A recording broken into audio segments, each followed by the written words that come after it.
What a wonderful year it's been. This was a pleasure putting together this presentation because there's so many great things we did, and 90% of the time when I walk around the city this year, all I did is thank people. And I guess I didn't thank them enough because you guys need to be thanked more. Look what we've done after Irma. You all put yourselves back together, we're getting the city back together, and we're going to talk about that as we go on. Okay, let's get some of the, what we say in the Navy, the boilerplate stuff done first. Let's talk about the budget, okay? After Irma, of course, we had to rewrite the whole budget. We spent a couple $1 million in just cleaning up, and that took out all our reserves. So now we had to scramble and see what we could do with the money we had left.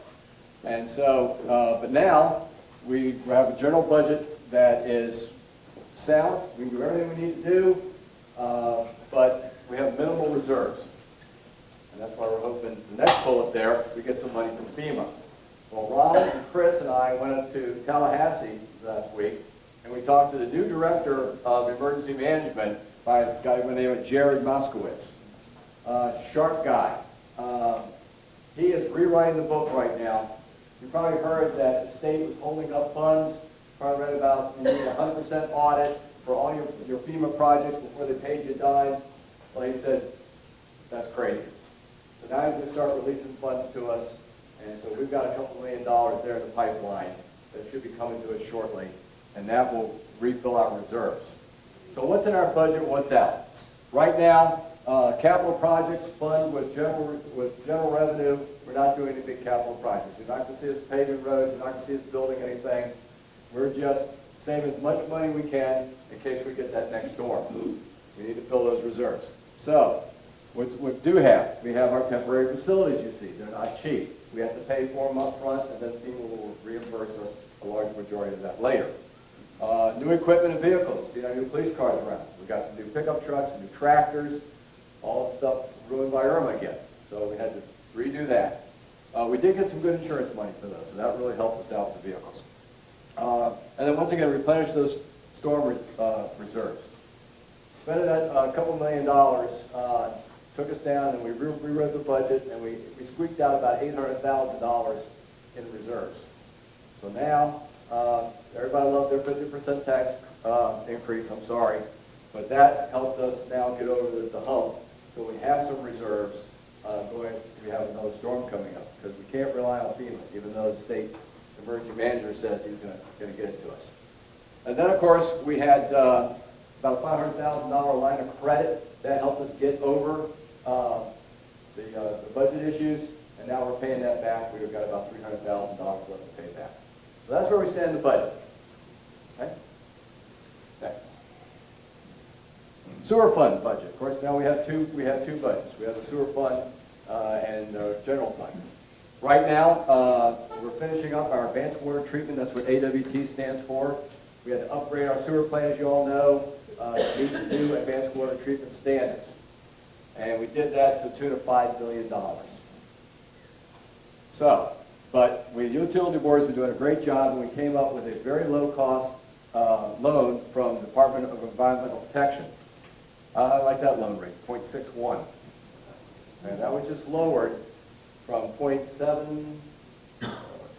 So it's going to save us about $105,000 over the life of that loan from our utility board working hard getting that breakdown for us. And then we got another grant. They found a grant for us. And so now we got another $367,000 going to pay that loan down. Bottom line is that you've not increased your fees for sewer, and we've done a $5 million project on the sewer plant. Pretty darn good.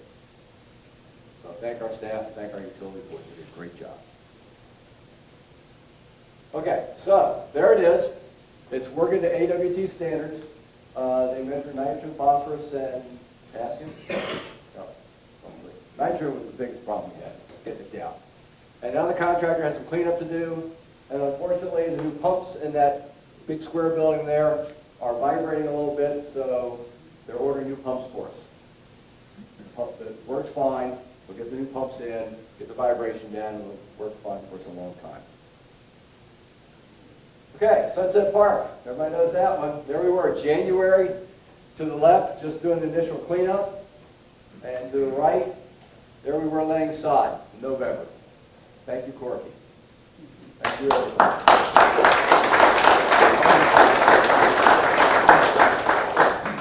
So where we stand, of course, I said Corky was the spearheaded the entire effort. We had over 160 volunteers out there doing those two projects, and over 500 man-hours. Donations, $15,511 was the last count. Thank you again. Once again, FEMA doesn't do a lot for grass and shrubs and stuff like that, so you guys stepping up and we stepping up to take care of our favorite parts was big.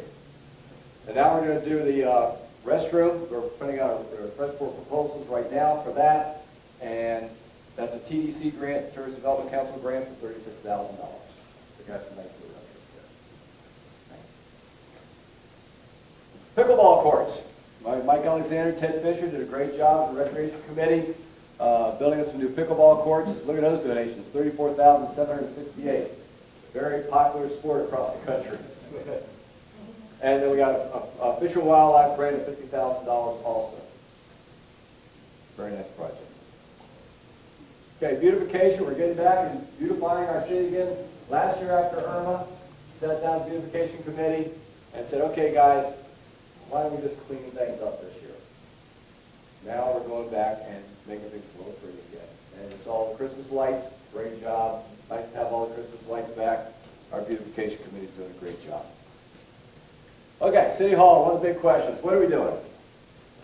Okay, the current building, from those doors on, is condemned.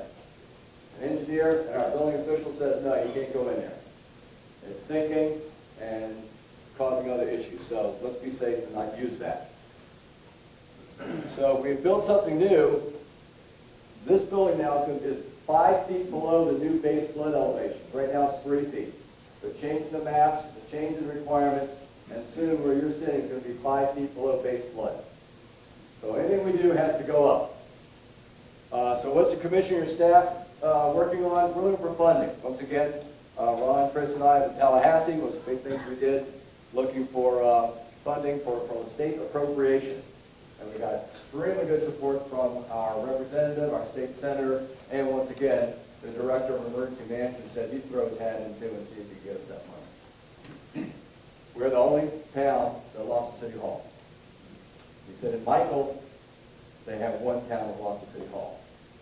So he'd like to get ours done. Nice stepping stone for him, and then next year he can get them a city hall. Okay, so that's what we're doing. Right now we're looking for funding, and once we get that in place, then we can really talk about hiring an architect and seeing exactly what we can do. But to show everybody what we kind of can do to make everybody happy up in Tallahassee, they love pictures up there. So I did this with my neighbor on his CAD program, and this is something we could do. Keep Marble Hall, it's pin piled, keep the post office on its own pilings, it's safe, and then keep enough room for restrooms.